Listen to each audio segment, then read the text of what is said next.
Hey, what's going on, guys? So today we're taking a look at here. This is the Master Grade Zaku II version 2.0, and this specifically would be the Shin Matsunaga's high mobility type custom version. So there's a bunch of different versions of this, both standard release and P-Bandai release. And as I mentioned in the unboxing, guys, what I wanted to do with going back and reviewing this kit, which is not a new kit by any means, was just kind of share with you guys, or sort of emphasize to you guys, for any of you who maybe have never built a Master Grade Zaku II 2.0, just how awesome the Zaku II 2.0 Master Grade kit is. And so just a reminder that this kit came out in 2008, so it's more than 10 years old now, and this is still regarded as one of the best Master Grades out there, especially for people who are big fans of Master Grades that have a really nice inner frame, because that's one of the most famous points about this kit is how awesome the inner frame is on it. I think that pretty much generally goes for all of the 2.0 kits for the most part, as far as I can remember at the moment. And as with anything, it totally depends on your own personal taste, what you want out of a Master Grade kit, or just any kit in general, but I do also agree that these kits are really awesome, so I just wanted to review this for you guys. So as always, guys, a big thank you to USA Gundam Store for making it possible. Check the link down below to USA Gundam Store in the video description below. You can use that coupon code there, as well as ZakuAurelius 10 to save 10% off everything on their store. So big thank you to them for letting me check out this kit and share it with you guys. And all that said, I think I may have goofed a little bit by choosing the white version, because white plastic is always a little bit hard to shoot. Just because with my lighting here, anything white just tends to be blown out. So I'm trying to shoot it in a way that hopefully you guys can see the details on the white and just not complete blowout there. So hopefully you guys can see that. Yes, I could have done some panel lining on that to make it so you guys could see the details a little bit easier, but again, the point of these reviews is to show you guys exactly what the kit looks like straight out of the box without doing anything else to it. So yeah, I'm in a little bit of a pickle there, but hopefully you guys can see everything okay. And yeah, before we get into going over all of the accessories and everything else included in the kit, why don't we just go ahead and hit up the articulation first. Let's get into it. Alright, so first off, I'll just point out a couple of color correcting stickers here. You have these kind of little gold stickers there for the shoulders, and then around here on the back, this red one for that in the backpack. Now, I do think that those really should have been separate parts if this kit was coming out in 2018 or 19 instead of 2008. I think that probably would have been a separate yellow part to go in there and a separate little red part to go there in the back, but anyway, it is what it is. Those are the only two little color correcting stickers that we have. As for the articulation, alright, so the head. The mono eye inside there will turn along with the heads. When you turn the head off to the side, the mono eye also will turn to the side there like that. So it's really cool. It's a really cool gimmick of this kit. The head will go up to there, which is not too bad at all, and then down to there. With this part here around the head and around the waist, you have a solid plastic piece that you will string these little pipe parts along. But down here for the legs, this is a spring here, so that is flexible. Just the ones up here on the head and the body, those aren't flexible at all. In the torso section here, you have a nice forward crunch there, but I find that it's a little bit not wanting to stay there, but I think once you get this kit all painted and you have some paint on the frame, then it's going to be able to bend a little bit forward. Most of the frame here, almost all of it, is all in ABS plastic, so that is definitely one downside of these kits, is that there's a lot of ABS in them. But you have little bits like this little bit here above the crotch armor there that will kind of bend a little bit. That's slightly articulated so that it's kind of out of the way when you bend the whole torso forward there like that. You got like a sort of tiny little bit of side to side movement there and a tiny little bit of rotation, but I find when you rotate that, it's going to pop out the side skirts pretty easily, so not a whole lot of twisting there at the stomach section. But again, that's a kind of common thing for Zakus. They don't really often have a lot of twisting action there at the waist. But up here at the shoulder, you have a nice forward shoulder joint there that will pull out. The mechanism in there for the shoulder is very nice. Pull out to there, and then you can move this shoulder armor out totally off by its own like that, and it's the same thing over here on this side. You can move that out, so it's kind of like the same structure on both sides. But even if you get that shoulder armor out of the way as much as possible, you'll still ultimately only be able to get the arm up a little bit more than 90 degrees, so not super high upwards movement there in the shoulder. But you can see even inside this shoulder pauldron armor, there is some nice inner frame up inside there as well. And also, this whole outer shell piece is all one solid piece of plastic, so no seam line there either. Just the spikes are separate parts that you just plug into there. The arm then will just rotate there at the top. Nice double joint here at the elbow to give you a nice full bend with little piston detail inside there. Separation of the elbow armor on there as well. No seam lines on this part as well either, so that's nice. This foremost part of the forearm is on a little bit of a ball joint there, so you can kind of move it a little bit around there, and then just the wrist itself is on a ball joint as well, and you've got a back and forth hinge. The thumb is just one solid piece on a ball joint, and then the fingers are, you have a separation of 1 and 3, but the second, third, and fourth fingers could just be sliced apart very easily. They're each on their own individual ball joint, but the second, third, and fourth fingers are joined. But each of the fingers have a joint in the middle of the finger as well, so they're pretty nicely articulated. The cockpit hatch does, of course, also open up. You can just slide that up, and you've got the cockpit up inside there. I can get the door to stay up there. And our seated pilot figure up inside there as well. And you can also, there's a gimmick if you take off the backpack, there's a switch in the back that you can switch the cockpit to the opposite side if you prefer. So you can choose which side you want it on. So the door opens on both sides. If you wanted to have the cockpit over on this side, you can do that. You just switch it over there on the back. Moving on to the skirt armor. So these front skirts will move up all the way up to there, so that's no problem. You don't have a separate piece for the inner frame on the front skirts, but you do have some nice detail there, so once that's painted up at least, or just fill that in with some gray paint or something, that'll look pretty good. The side skirts and back skirts do have some frame pieces up underneath there though, so those are nice. The side skirts have this interesting gimmick in them that will allow you to kind of smooth the side skirt around to the back a little bit here. There you go. It's a little bit tricky because you kind of have a lot going on in this center section here, but you can move that side skirt back around to the back just a little bit like so. So that'll just basically get the side skirt completely out of the way so you can get the leg really up far forward like that. But we'll come back to the leg articulation here in a moment. Forgot to talk about the backpack here. So nothing really moves on this too much except for these flaps here on the side. And these thruster bells will also move around a little bit, but not really all that much. It's basically just a really cool looking backpack. Doesn't really particularly do a whole lot though. The back skirt does also move up and down a little bit like that. And then you have this little latch on here which folds out, and that would be for holding onto the bazooka on other versions. But for this version, I don't think that it's meant to. It doesn't have the piece there in there for that. And I think it's just because of the backpack. The backpack's too big. There's not really any space for it to hold the bazooka there, so I think that's just not a thing with this version. Also, with other versions of the kit, you can store the extra Zaku machine gun ammo here on the back skirt, but this one again doesn't have that extra ammo for the Zaku machine gun, so it doesn't have anything to stick here on the back skirt. But on the side skirts, you can see this is where you're going to be plugging on the heat hawk, which we'll see here in a moment. But anyway, back to the hip section here. Yes, as you saw, you can get the leg up really nice and far forward like that, but out to the side, it's going to be about 45 degrees there before it's going to be kind of running into some issues of some stuff banging together here, the pipes and the side skirts there. But of course, we have some nice rotation there at the top of the leg. But unfortunately, the knee bend is going to be a little bit limited, as you can see, just because of this here big part here for the high mobility parts here on the leg at the back of the knee. Your knee bend is only going to be limited to kind of less than 90 degrees, which is a little bit unfortunate. Other versions, of course, don't really have that problem quite as much.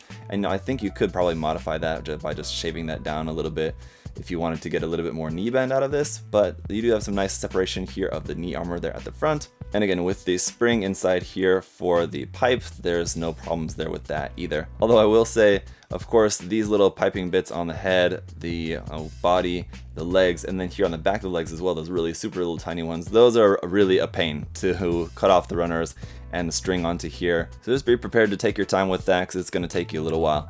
But anyway, then back on here to the stuff that's around the legs. These thruster bells on the bottom of the leg here don't move, but these extra little flaps here, those will move a little bit up and down like so. I suppose this one thruster bell here on the back does move up and down a little bit. That's pretty much it though. For the ankles, we've got some side-to-side movement there like that, which is pretty nice. And then forward, the ankle can come up to there. You have a nice toe bend as well, and then back to there. It's pretty good. Up underneath the feet, some nice detail there and separation of the frame part there inside. So while you may be thinking that some parts of the articulation are a little bit limited, I think for the most part it's just due to the design of the Zaku. Now other versions, or if we had like a 3.0 version of this, or like some HD versions, might be slightly better just because of the engineering of a different line or something. Or if they were to make a 3.0, then they could maybe work some other kind of gimmicks into that, but for the most part I think the articulation is about everything that you would expect from it, so it doesn't really seem like there's anything that's like really shocking or disappointing about the articulation. Now as for the accessories, we have all manner of stickers. So I already pointed out the foil stickers to you guys. We do also have some marking stickers here. These are mostly just some generic caution markings, as well as one for the mono eye there as well, but I just left that off for the time being just to show you guys that you have a clear part there for the mono eye inside there. But some nice caution markings, and considering most of this kit is white, these shouldn't look too bad. If you wanted to stick these on the armor, you won't really see that outline that you usually see when you stick these on dark color plastic. Then we've got some really nice dry transfer decals here as well. Personally, not too big of a fan of dry transfer decals. I much prefer water slides, but these are really nice, so you definitely got to use some of these on the kit. And then we have the inclusion of some water slide decals as well, which is pretty rare for just a standard release master grade kit that's not a Ver.2.0.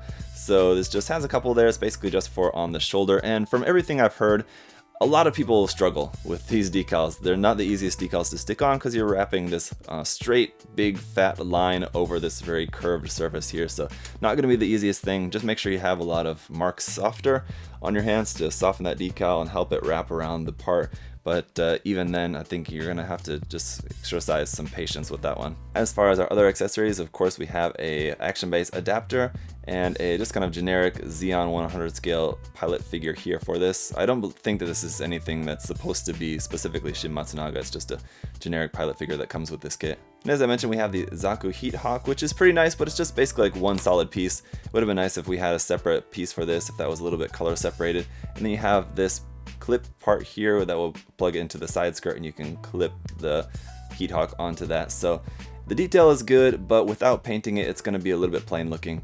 And then we have the classic Zaku machine gun here, again all molded in one color, so some painting on this one is probably going to help as well. You do have a clear part in there for the sight lens on that.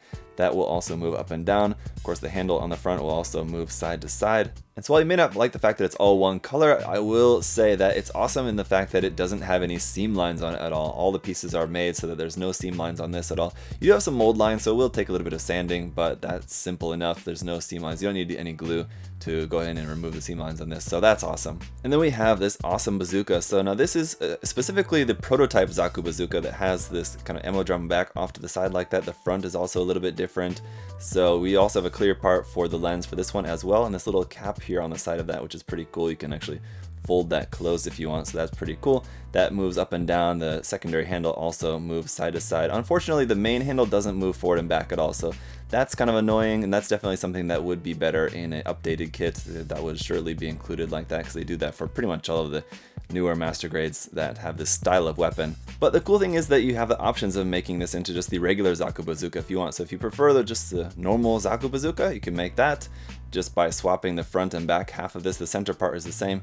We just switched out these parts if you want. But I really like the look of the prototype Zaku bazooka here, just because it's a little bit more unique. It's something that we don't really see in a lot of kits, so it's pretty cool looking. I like it. Same thing for the machine gun on the left side, and on the right side you have that attachment point. On the bazooka, however, not for the left side, so you can't really hold this on the left hand, or at least you wouldn't be able to plug it into the peg here, but on the right side you have two there. So if you can plug it into that lower point there, which is looks like what that's for, then maybe that is going to, like I mentioned, the handle doesn't move forward and back, but if you can plug onto that lower point, then that would solve that issue, I think. Now I know it's not going to work at all with the prototype bazooka here, so I'm just going to take out this back part and switch that just to the original Zaku bazooka here, because I think with that magazine on the back, it's not going to fit over the shoulder at all. So yeah, actually that works pretty well. If you plug it onto that lower attachment point, then you can actually hold that up over the shoulder pretty nicely, and that works in place of a moving handle.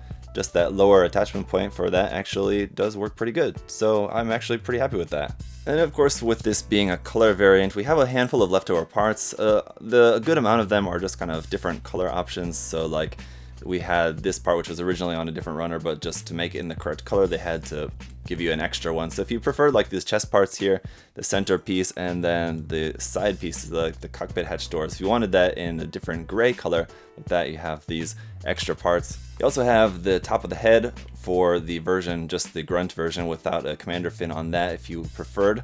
Then you also have the different style commander fin as well. So this would be the regular ace type or commander type, and this is, I think, the ace type. For the high mobility types have this different shape one. So if you prefer, you have the option for that as well. And then for the front skirts as well, the high mobility types have this kind of extra little detail on them, but you also have this regular front skirt armor that doesn't have that extra little detail, and I actually kind of prefer it without that. I don't really particularly care too much for that little raised detail on there. I just kind of like the regular skirt armor, so I might actually switch this out on mine, but you have that also. And also I'll just point out, for this particular version of the kit, the inside part of the shield is slightly different. As you can see, the detail basically looks the same, but what's different is that extra little like 45-degree angle part there on the inside. The regular version doesn't have that, but this version does have that extra little bit of, you know, armor or frame, whatever that is, on the inside of the shield there. For whatever reason, it's just a slightly different detail that you have for that. One other thing though that I should mention about the weapons is that they'll all plug onto the hand with that little peg there on the inside of the hand. So if you see, like here on the Heat Hawk, it has a peg hole on the left and the right side as well, so you can hold that in either the left or the right hand. Also, one more side note, just because it was requested, I wanted to try out the Bandai HD Builders parts. These are the MS Spike 01 100 scale spikes, about replacing these spikes here on the shoulders with these Bandai option parts here, if I can get this out. So easy enough, you can just pull out the stock spike and replace that with the builder's parts there very easily. And yeah, it works great, looks good. It also includes this little flat part for that instead. If you wanted this to be flat instead of super pointy, you have that option there as well. So there you go. So I will admit, the one thing that I do find a little bit disappointing about this is just the inability to plug on the Zaku machine gun or the bazooka on anywhere onto the kit for storage when not in hand in the use. Now, I understand on the back skirt, like I mentioned before, the backpack just kind of gets in the way of being able to do that, but having that cool weapons rack that goes on the shoulder, on the shield, that would have been cool for you to be able to plug the bazooka onto the side of the shoulder shield. So something like that included with this kit, I think, would have been nice, just to be able to store that on there. But otherwise, the weapons are nice and pretty much exactly what you would expect. Like I mentioned before, I think maybe a little bit more color separation in them, I think, would probably have made them a little bit more appealing to some people if you don't want to paint. But of course, if you paint, that's easily solvable. The fact that these kits in general are available in a number of different colors, even just the standard release types. You have just the regular original green Zaku, Char's Zaku, this one, you have the Johnny Ridden's version in red. You have the Black Tri-Stars version. You also have the Igloo version, which is also white, but slightly different colors. So even among the standard releases, you have a good choice of colors for that, again, if you don't want to paint it.